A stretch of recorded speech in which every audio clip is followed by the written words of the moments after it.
It's not something that really ever goes away. It's something that you have to deal with on a day-to-day basis, and it's something you have to maintain and work on. I promise no one wants to feel sad and nervous and scared all the time. Depression is not a choice.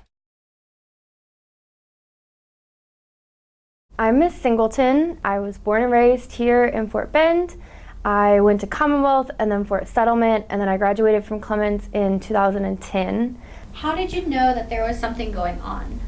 It runs in my family. My mom used to take a pill, and I'd ask her what she was taking a medicine for, and she'd say, "These are my allergy pills, so I'm not allergic to you and your dad." And it's something I've always grown up knowing about.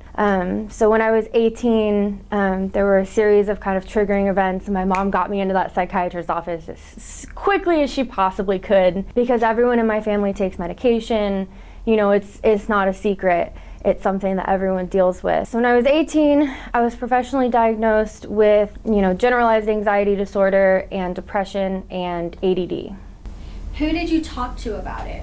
Originally, it was my mom, and then after that, it was friends who in turn talked to my parents. I ended up, after my third semester at Texas State, having to be pulled out of school due to depression and anxiety, and I took a semester off. And that ended up being the best thing that could have possibly happened, because I met my husband my first day at U of H whenever I came home. I've had to teach myself, that this isn't the end of the world. Everything's gonna be okay. Especially now at 26, almost 27, I can see the world a lot differently than I did when I was 16 or 18 or 20, when the really bad things were happening. So I've just had to just really unlearn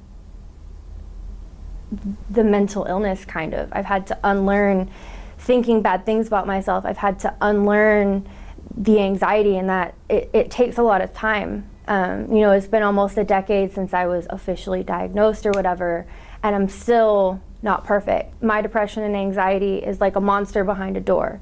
Some days I can just stand there with my hand on the door because it needs constant supervision, but I can kind of go about my daily life.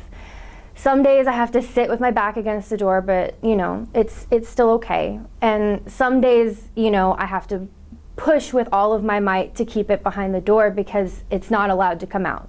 I have to constantly keep it at bay because then it wins. What made you want to share your story?